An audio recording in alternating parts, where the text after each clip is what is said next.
성경 말씀 함께 보겠습니다. 구약 성경 예레미야서 4장 1절부터 4절까지 우리 함께 봉독하겠습니다.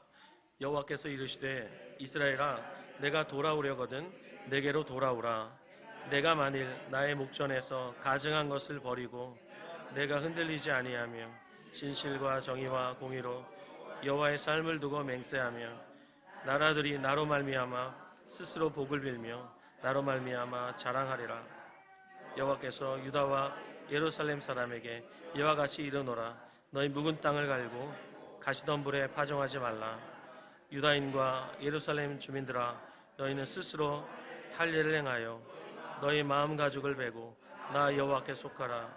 그리하지 아니하면 너희 악행으로 말미암아 나의 분노가 불같이 일어나 사르리니 그것을 끌 자가 없으리라. 아멘. 네, 오늘 저는 이 소중한 애찬 예배 이 시간에 여러분과 함께 읽은 방금 예레미야 4장 1절부터 4절 말씀을 중심으로 정말로 어서 돌아오라, 이와 같은 제목으로 하나님의 은혜의 복음 증거하도록 하겠습니다. 저는 오늘부터 8월 말까지 여러분께 예레미야서 말씀을 설교하려고 합니다. 요즘 제가 설교 본문을 정할 때 고려하는 것은 우리 공동체가 함께 묵상하고 있는 성경 본문입니다. 무엇보다 모든 세대가 함께 예배하는 것을 목표로 하고 있기 때문에 다음 세대의 주일 공과와도 보조를 맞추고 있습니다. 많은 분들이 학창시절에 조선왕조 500년 왕들의 계보를 아마 암기하려고 노력하셨을 것 같아요. 유명한 가수 송창식도 가나다라 마바사라는 노래에서 불렀죠. 자, 조선왕조 500년 27명의 왕은 이렇습니다. 태정태세, 문단세, 예성연중, 임명선, 에해, 의에, 의어허.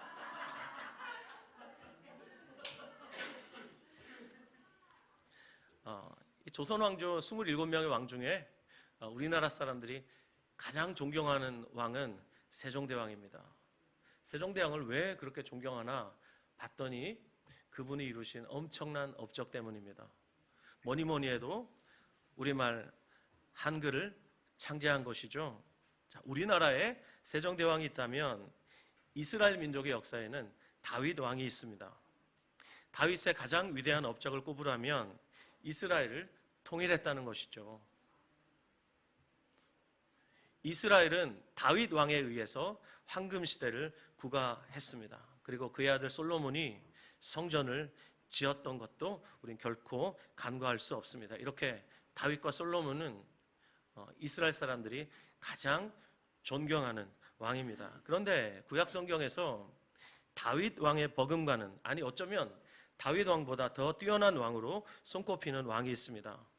이 사람이 누구냐? 바로 요시야라는 왕입니다.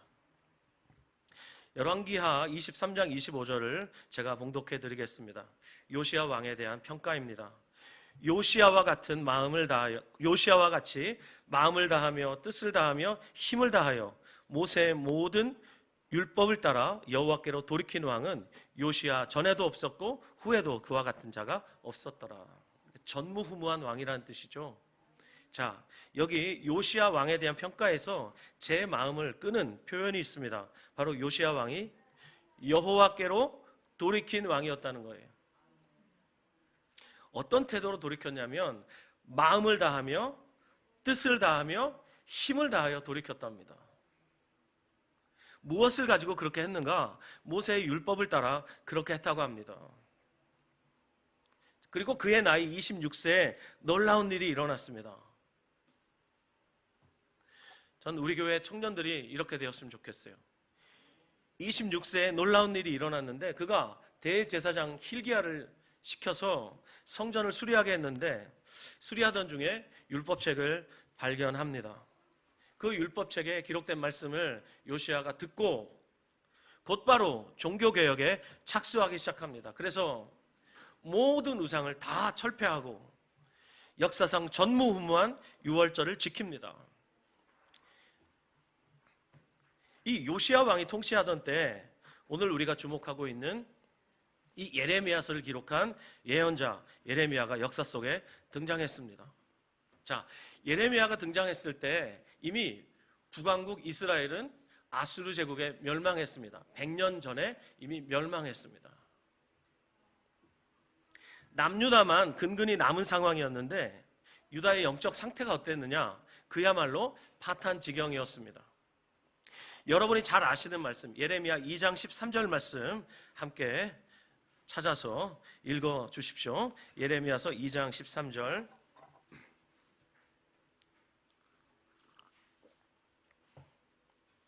시작. 내 백성이 두 가지 악을 행하였나니 곧 그들이 생수의 근원되는 나를 버린 것과 스스로 웅덩이를 판 것인데 그것은 그 물을 가두지 못할 터진 웅덩이들이니라. 아멘.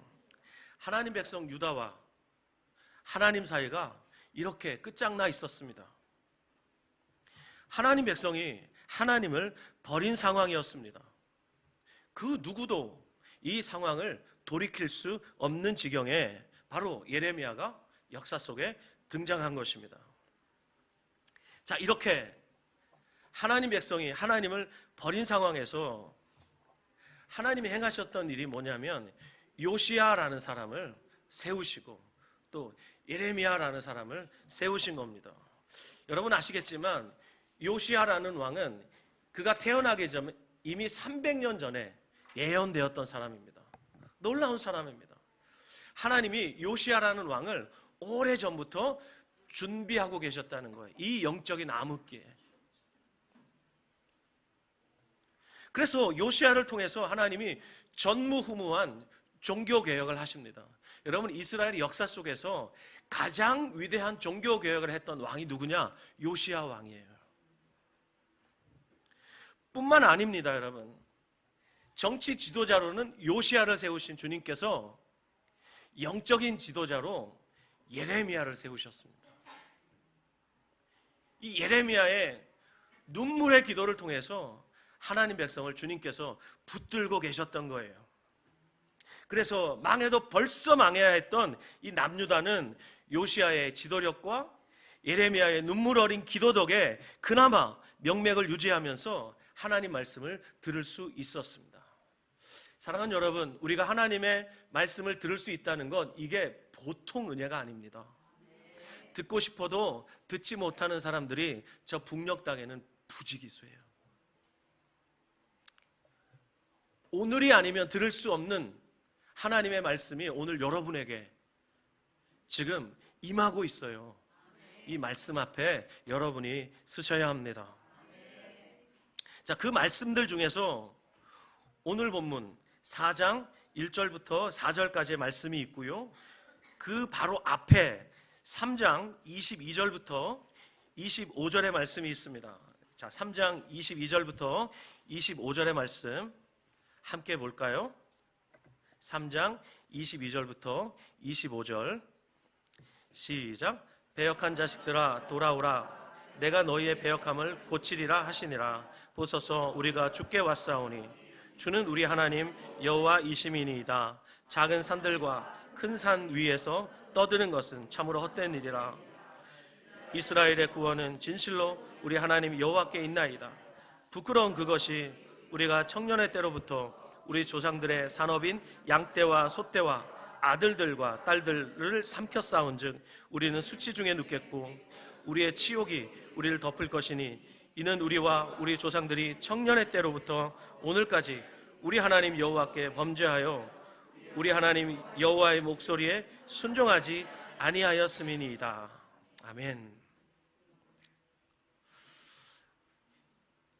여호와의 개혁으로 인해서 하나님 백성이 회개하기 시작합니다. 하나님을 버렸던 그 백성이 하나님께 회개하기 시작합니다. 하나님이 요시야를 통해서 그들의 마음속에 회개하고자 하는 마음을 부어주신 것입니다. 자, 이렇게 회개했습니다. 이들의 회개에 대한 응답이 바로 오늘의 본문입니다. 4장 1절이죠. 여호와께서 이르시되. 자, 1절 첫 반응이 뭡니까? 네가 돌아오려거든 내게로 돌아오라. 이렇게 말씀하셨어요. 이걸 제가 세 번역으로 읽었습니다. 세 번역 이렇게 번역했습니다. 이스라엘아, 정말로 네가 돌아오려거든 어서 나에게로 돌아오너라. 자, 여러분 잘 들어보십시오. 이스라엘아, 네가 정말로 정말로 돌아오려거든 어서 나에게 돌아오라. 이렇게 주님 말씀하셨단 말이에요. 여기서 하나님의 마음을 보십니까, 여러분? 하나님의 마음은 어떤 마음입니까? 정말로 네가 돌아오려거든 어서 돌아오라. 마치 집 나간 아들이 돌아온다는 소식에 어쩔 줄 몰라 하시는 아버지의 마음 아닙니까?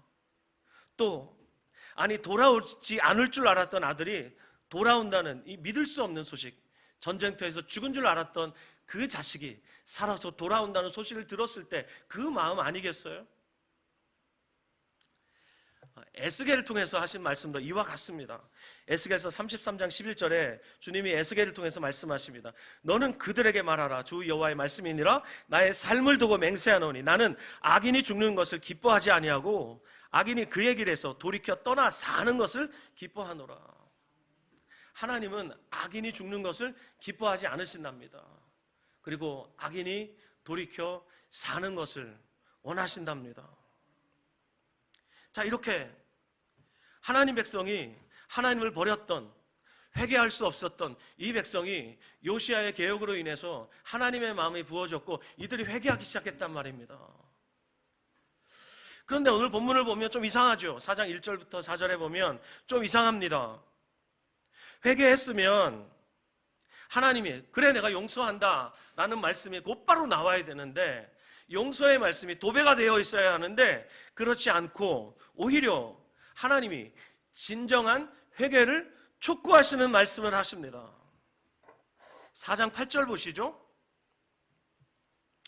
4장 8절 시작. 이로 말미암아 너희는 굵은 배를 두르고 애곡하라. 이는 여호와의 맹렬한 노가 아직 너희에게서 돌이키지 아니하였음이라. 이스라엘의 회개가 온전하고 진실한 회개였다면 하나님의 진노가 반드시 풀리게 되어 있습니다. 그러나 하나님의 진노가 아직 풀리지 않았다고 말씀합니다.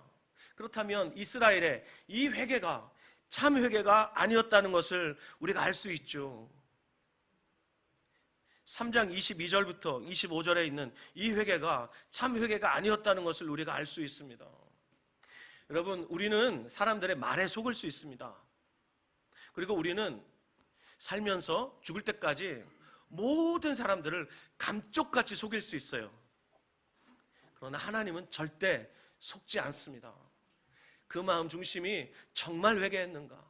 그 마음 중심으로 정말 돌이켰는가? 하나님은 절대 속지 않으십니다. 오늘 본문이 그런 상황이에요. 회개했어요. 그런데 하나님이 그 회개가 진정한 회개가 아니라고 말씀하세요. 여러분 3장 22절부터 25절 이런 회개를 우리가 읽으면 우리의 마음에 막 감동이 있어요. 그렇죠? 아니 하나님을 버렸는데 어떻게 이런 회개를 할 수가 있지? 야, 이게 하나님의 은혜구나. 그러면서 와, 묵상을 통해서 정말 감동을 받아요. 그런데 4장을 읽으면 분위기가 완전히 바뀌어요. 공기의 흐름이 이상해요. 하나님이 용서하신다는 말씀이 없네? 그리고 4장 8절을 보면 어떻게 하나님의 그 맹렬한 노가 아직도 풀리지 않았지? 회개했는데 왜 하나님의 진노가 풀리지 않지? 라는 생각을 하게 되죠. 그러므로 우리는 이렇게 생각할 수밖에 없는 거예요. 우리가 보기에 진정한 회개 같은데 이 회개가 하나님 보시기에는 아니라는 거예요. 우리도 우리 자신에게 속을 수 있습니다. 어떤 때는 여러분 하나님께 기도하다가 내 입에서 정말 감동적인 말이 막 툭 튀어나와요. 그러면 기도하다가 눈물이 팍 쏟아지죠. 그렇죠? 그리고 내 고백에 내가 막 마취가 돼요. 그래서 내 고백에 내가 막 감동하고 울고 그럴 때가 있어요. 나는 이럴 수 있는데 하나님은 절대 속지 않으신다는 거예요. 그래서 오늘 본문을 보면서 우리는 회개의 교과서라 불러도 손색이 없을 만큼 하나님이 말씀해 주시는 진정한 회개의 4가지 조건을 볼 수가 있습니다. 이것을 여러분들이 오늘 반드시 발견하시기를 바랍니다. 자, 진정한 회개의 4가지 조건, 그 첫 번째는 1절에 나옵니다. 내가 만일부터 읽겠습니다. 시작. 내가 만일 나의 목전에서 가증한 것을 버리고 내가 흔들리지 아니하며. 첫 번째 조건은 뭐냐면 가증한 우상을 버리는 것입니다. 자, 1절을 새 번역이 이렇게 번역했습니다. 내가 싫어하는 그 역겨운 우상들을 내가 보는 앞에서 버려라. 내 마음이 흔들리지 않게 하여라. 하나님이 싫어하시는 것이 뭐예요? 가증한 우상이에요. 이거 버려라 라고 말씀하시는 거예요. 이런 말이 있죠, 여러분. 상대방이 좋아하는 것을 해주는 것도 사랑이지만 상대방이 싫어하는 것을 하지 않는 것도 사랑이다. 들어보셨죠? 유명한 작가가 쓴 말이에요. 상대방이 좋아하는 것을 해주는 것도 사랑이지만 상대방이 싫어하는 것을 하지 않는 것도 사랑이다. 참된 회개는 하나님이 싫어하시고 역겨워하시는 그 우상들을 버리는 겁니다. 하나님이 싫어하시는 것을 버림으로써 하나님을 사랑한다는 것이 증명되어야 하지 않겠습니까, 여러분? 이것이 참 회개의 시작입니다. 우리 연예인들 중에 금연에 성공하신 분들이 여럿 있습니다. 그 중에 배우 장동건 씨가 있습니다. 장동건 씨가 하루에 담배 한 값을 피우는 꼴초였어요. 그런데 어느 날 금연을 했어요. 이유가 뭐냐 봤더니 아내 될 고소영 씨가 세상에서 제일 싫어하는 게 담배 연기랍니다. 그걸 안 순간 바로 끊었대. 사랑하는 아내가 될 그 고소영 씨가 담배 연기를 세상에서 제일 싫어한다는 사실을 알고 바로 끊었다는 거예요. 그 다음부터 담배를 입에 댄 적이 없다고 합니다. 역시 영화 친구에 나올 만해요. 사도행전 19장에 보면은 바울이 에베소에서 전도했을 때 놀라운 사건들이 기록되어 있는데 거기 보면 마술로 먹고 살았던 수많은 사람들이 그들의 마술책을 모아가지고 와서 모든 사람들이 보는 앞에서 그 책을 다 불태워버렸습니다. 불태워버린 그 책값이 얼마냐? 사도행전 19장 19절에 은 5만이라고 기록되어 있습니다. 또 이런 거를 또 오늘날의 화폐 가치로 또 환산하시는 분들이 있어요. 이런 분들에게 정말 감사할 따름이에요. 여러분, 은 5만이 어느 정도의 값어치냐면 오늘날의 화폐 가치로 환산하면 50억이래요.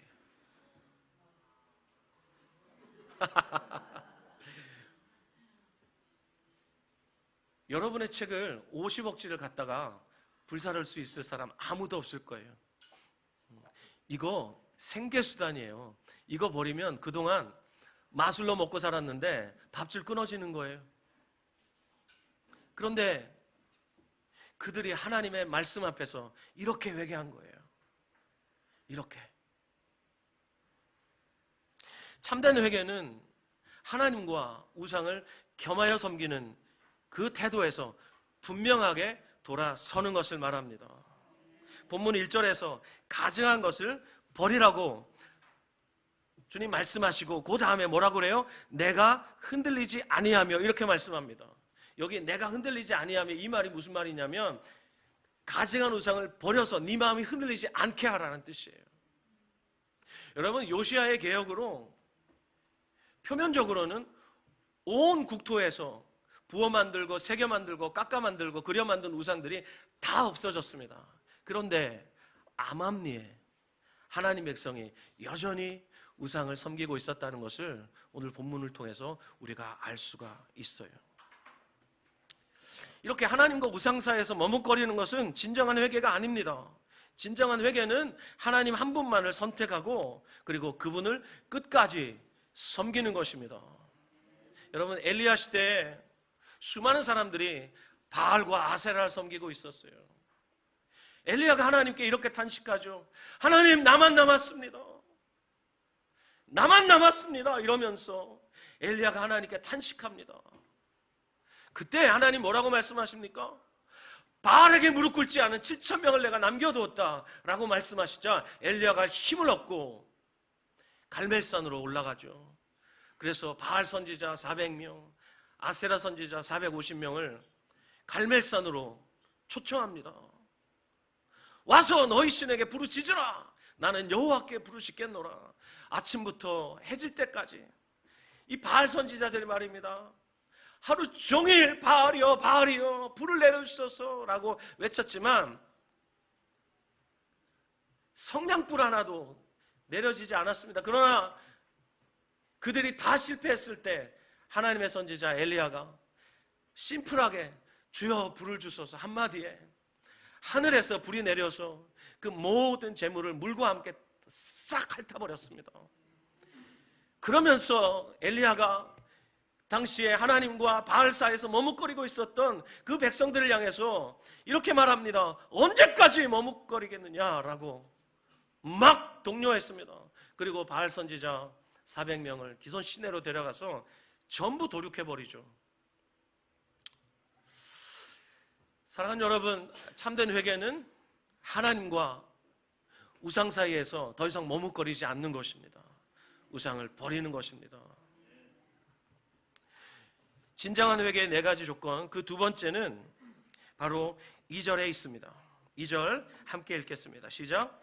진실과 정의와 공의로 여호와의 삶을 두고 맹세하면 나라들이 나로 말미암아 스스로 복을 빌며 나로 말미암아 자랑하리라.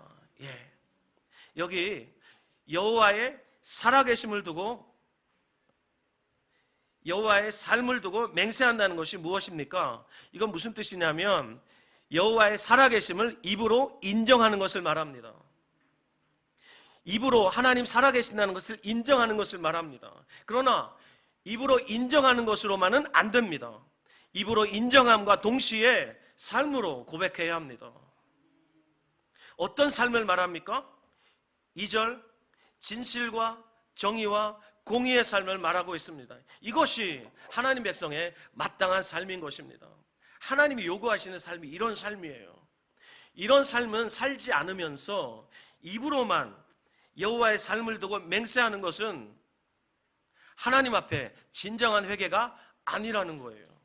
그러므로 진정한 회개란 입으로 하나님의 살아계심을 말함과 동시에 삶으로 그 고백을 살아내는 것을 가리키는 거예요. 이것이 진정한 회개의 두 번째 조건입니다.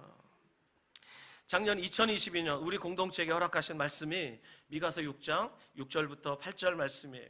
여러분 기억하실 겁니다. 사람들이 당시에 여호와께 이렇게 물었습니다. 내가 무엇을 가지고 여호와께 나아가야 합니까? 그러면서 그들이 생각해낸 게 뭐냐면 번제물입니다. 심지어 자기 몸의 열매를 드리고자 했습니다. 그 몸의 열매가 무엇이냐면 자기의 아들입니다. 아브라함이 독자 이삭을 바친 것처럼 자기의 가장 귀한 아들을 바치면 하나님이 기뻐하실까? 그때 하나님이 아니야 그런 건 내가 원하는 게 아니야 라고 말씀하시면서 뭐라고 말씀하세요?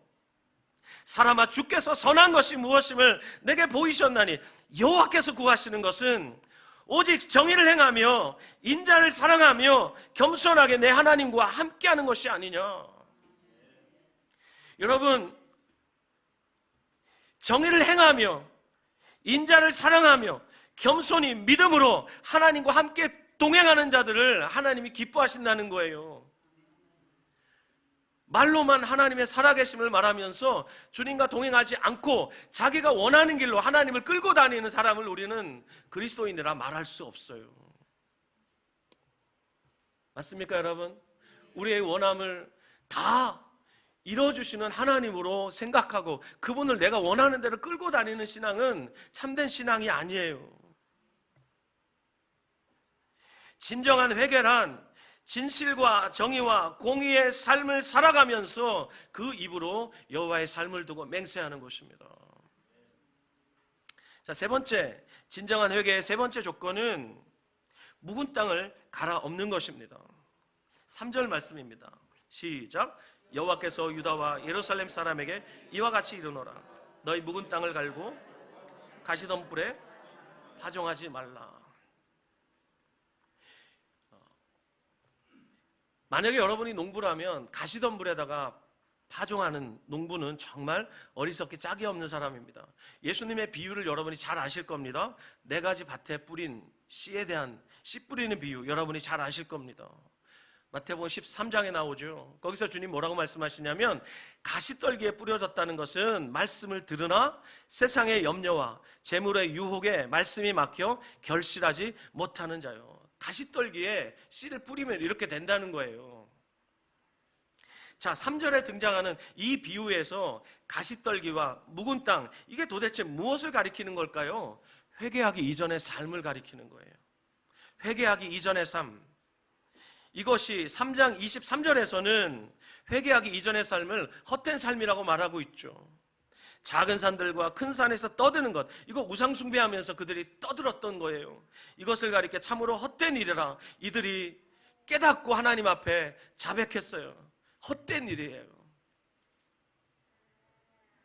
또 24절에서 뭐라고 그래요? 3장 24절, 지난날 우상을 섬겼던 그 삶이 어떤 삶이라는 거예요? 부끄러운 것이었다는 거예요. 그들이 알았어요. 그 다음 25절에서 뭐라고 그래요? 우리는 수치 중에 눕겠고 우리의 치욕이 우리를 덮을 것이다. 이것이 우리의 수치와 치욕이 될 것이라는 것을 이들이 알았어요. 그런데 이 모든 것을 알았음에도 불구하고, 회개했다고 말함에도 불구하고 여전히 옛사람의 그 삶과 그 습관을 그대로 가지고 살아간다면 이것은 참된 회개라고 말할 수가 없다는 거예요, 여러분. 묵은 땅을 갈아엎듯이, 그래서 묵은 땅을 갈아엎어서 새로운 땅이 되듯이, 진정한 회개는 그 마음을 새롭게 하는 것입니다. 그 마음이 새로워졌다는 것이 바로 회개의 결과인 것이에요. 그래서 진정으로 회개한 사람은 이전과 다른 삶을 살 수밖에 없는 것입니다. 고린도후서 5장 17절, 우리 다 함께 암송할까요? 시작. 그런즉 누구든지 그리스도 안에 있으면 새로운 피조물이라. 이전 것은 지나갔으니 보라 새 것이 되었도다. 할렐루야. 이전 것은 다 지나갔습니다. 완전히 새 것입니다. 믿으시면 아멘. 이전의 가치관으로 여러분 계속 살고 있다면 그것은 진정한 회개한 삶의 모습이 아니라는 거예요. 골로새서 3장 10절은 이렇게 말합니다. 새 사람을 입었으니 이는 자기를 창조하신 이의 형상을 따라 지식에까지 새롭게 하심을 입은 자니라. 그 생각에까지 새롭게 하심을 입었다는 거예요. 여러분, 생각이 달라져야 합니다.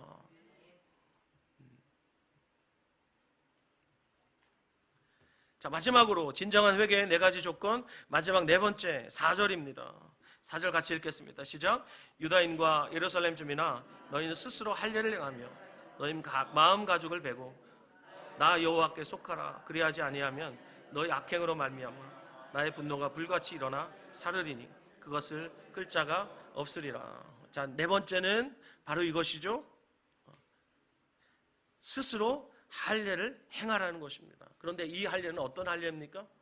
육체의 할례가 아니라 마음의 할례를 가리키는 것입니다. 여러분 아시겠지만 유대인들은 남자의 경우 난지 8일만 되면 그 성기의 표피를 잘라냅니다. 그래서 몸에다가 언약 백성이라는 표시를 두죠. 이것이 유대인입니다. 독일 히틀러가 유대인들을 학살할 때 유대인과 유대인이 아닌 사람을 구분하는 것은 식은 죽 먹기였습니다. 벗겨보면 알아요. 성기에 할례의 흔적이 있습니다. 아브라함이 99세에 할례를 받은 이후에 모든 유대인들은 난지 8일만 되면 그 육체에 할례를 받습니다. 그런데 하나님이 요구하시는 할례는 육체의 할례가 아니에요. 어떤 할례예요? 마음에 행하는 할례를 말하는 것입니다. 바울 사도가 로마서 2장 28절 29절에서 이렇게 말했습니다. 여러분 귀를 쫑긋 세우시고 들어보시기 바랍니다. 무릇 표면적 유대인이 유대인이 아니요 표면적 육신의 할례가 할례가 아니니라. 오직 이면적 유대인이 유대인이며 할례는 마음에 할지니 영에 있고 율법 조문에 있지 아니한 것이라. 그 칭찬이 사람에게서가 아니라 다만 하나님에게서니라. 자, 표면적 유대인, 이 사람이 진짜 유대인이 아니다. 그럼 어떤 사람이 진짜 유대인이냐? 이면적 유대인이 유대인이다. 할례는 육체에 할 것이 아니라 마음에 하라 그랬습니다. 여러분, 마음에 어떻게 할례를 합니까? 마음에 어떻게 할례를 하죠? 여러분, 마음을 잡을 수 있습니까? 잡아서 그 표피를 잘라낼 수 있습니까? 불가능합니다. 마음의 할례를 하라는 말은 오늘 찬양했던 이 찬양의 가사 그대로입니다. 하나님이 원하시는 것이 뭐라는 거예요? 마음으로 하나님을 섬기는 거예요. 쉽게 말해서 마음 중심에 하나님이 계시게 하라는 거예요. 이게 마음의 할례예요. 형식적인 예배, 하나님이 요만큼 더 카운트하지 않습니다. 하나님이 원하시는 예배는 형식적인 예배가 아니라 정말 마음 다한 예배예요. 여러분, 우리 사는 날 동안 우리 예배가 더 깊어져야 됩니다. 예, 더 감격스러워야 됩니다. 예, 저는 이제까지 십자가의 복음을 만난 이후로 지금까지 감동 없이 설교한 적 한 번도 없습니다. 주님이 증인이세요.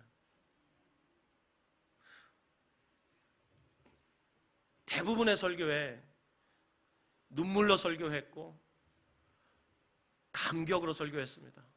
지금도 온몸에 막 전율이 일어나고 있습니다. 왜 그러냐? 제 마음 중심에 주님이 살아계시기 때문이고, 그 주님을 제가 이제는 예전처럼 섬길 수 없는, 저에게 너무나 소중하신 분이기 때문에 제가 그렇게 주님을 섬기는 것입니다. 여러분, 마음의 가죽을 베셔야 됩니다. 그래야 우리의 예배가 갈수록 더 깊어지고 더 간절해지고 우리의 삶이 주님 앞에 갈수록 더 정결해지고 거룩해지는 것입니다. 폴 워셔라는 분이 있어요. 복음사역자로 전 세계적으로 수많은 사람들에게 영적인 감화를 주시는 분입니다. 이분이 회심이라는 책을 썼는데, 그 회심이라는 책에 보면 참된 회개의 8가지 특징이 나와요. 8가지를 하나하나 제목만 불러드리겠습니다. 그런데 여러분, 이건 회개했을 때 전부 일어난 현상이 아니라 살아가면서 우리의 삶이 계속되면서 이 현상들이 계속 반복되고 깊어진다고 폴 워셔는 말해요. 한번 들어보세요. 생각이 변화된다. 죄를 슬퍼한다. 죄를 인정하고 고백한다. 죄에서 돌이킨다. 자기 의와 행위를 부인한다. 하나님께로 돌아선다. 복종한다. 회심이 지속적으로 더욱 깊어진다.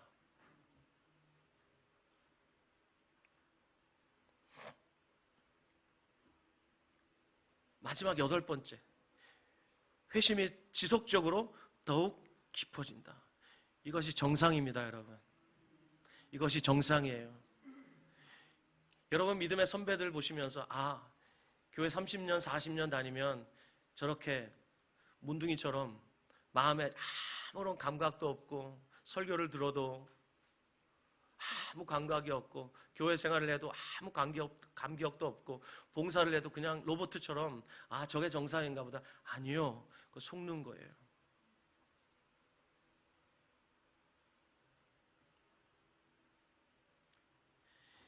여러분의 마음 가죽을 매일 베어내셔야 합니다. 저는 왼쪽 발 뒤꿈치에 무좀이 있어요. 그래서 주기적으로 베어냅니다. 굳은 살을 계속 베어냅니다. 그럼 어느새 또 자라 있습니다. 베어내면 그나마 부들부들해집니다. 베어내기 전에는 딱딱해서 감각이 없어요. 여러분, 우리의 마음 가죽을 베어내지 않고 그대로 무감각하게 살아가면 우리의 마음에 감각이 없어집니다. 주님 말씀하셔도 그 말씀이 안 들립니다. 주님이 아무리 말씀하셔도 마음에 찔림을 받지 않습니다. 무감각해진 상태로 이게 원래 이런 건가 보다, 이렇게 살아가게 됩니다. 여러분 회개하셨습니까? 회개하셨습니까? 그 이후로 지속적으로 회개하고 계십니까? 구원파 사람들은 한 번 회개하면 더 이상 회개할 필요 없다 말하죠. 성경은 그렇게 말하지 않습니다. 성경은 우리에게 우리의 회개가 점점 깊어져야 한다고 말합니다. 자, 오늘 말씀 보면서 4가지 진정한 회개의 조건을 우리가 볼 수 있었습니다. 1절에 버리라는 말입니다. 2절 삶과 함께 맹세하라는 것입니다. 3번째 묵은 땅을 갈라는 것입니다. 4번째 마음의 가죽을 베라는 것입니다. 여러분의 평생의 삶이 이런 진정한 회개로 날마다 여러분의 회개가 더 깊어지길 바라고 주님께 더욱 가까이 가시는 여러분의 삶이 되시기를 예수님의 이름으로 축원합니다. 우리 기도하겠습니다. 이 시간 잠시 여러분 가슴에 손을 얹으시고 기도합시다. 주님, 제 마음의 가죽을 오늘도 베겠습니다. 제가 성령님 의지합니다. 성령님 제 마음속에 이 어둠을 비춰주시고 제가 지금 회개해야 하는데도 불구하고 놓아야 하는데도 불구하고 버려야 하는데도 불구하고 제가 지금 버리지 못하고 있는 것들을 주님 다시 한번 보여주십시오. 이 고래 심줄보다 끈질긴 나의 이 고집을 주님 꺾어주십시오 라고 기도하면서 주님 앞에 이 시간 나아가 기도하겠습니다. 함께 기도합시다. 사랑하는 주님, 이 시간 우리의 마음의 가죽을 베겠습니다. 주님, 참으로 고집스럽고 참으로 주님 때로 너무 무지하고 너무 악하고 하나님, 그래서 때로는 나의 고백에 내가 속고 여전히 삶은 내가 고백한 대로 살아내지 못하는 우리를 볼 때 주님 참으로 불쌍한 나 주님 이 나를 불쌍히 여겨주시옵소서. 주님, 이 시간 우리들의 마음에 주님 할례를 행하여 주옵소서. 마음 가죽을 빼고 하나님 앞에 참으로 진실하고 신실하게 우리가 설 수 있도록 도와주시옵소서. 주님, 사람들에게 보이려고 살던 나는 죽었습니다. 주님, 이제는 주님 한 분이면 충분하고 주님 앞에서 참으로 신실하고 진실하게 살고 싶습니다. 주님, 도와주시옵소서. 사랑하는 주님, 주께서 우리의 마음에 할례를 행하여 주시기를 원합니다. 하나님, 여전히 버리지 못하고 또 입술로는 잘 고백하지만 삶은 여전히 우리의 고백과 거리가 먼 그런 영역들이 우리의 삶에 있습니다. 묵은 땅을 갈지 않고 그대로 둔 채 옛사람의 생각과 옛사람의 습관을 따라 살 때가 있습니다. 하나님, 회개했다고 말하지만 여전히 마음에 굳은 살이 딱딱하게 배어 있습니다. 주님을 느끼고 싶어도, 주님을 더 알고 싶어도, 주님의 그 마음 알고 싶어도 알 수 없는 채로 오래 방치된 마음 있다면 주님, 오늘 주님 다시 한번 주님께 은혜를 구합니다. 불쌍히 여겨주셔서 성령님 우리의 마음에 할례를 행하여 주시옵소서.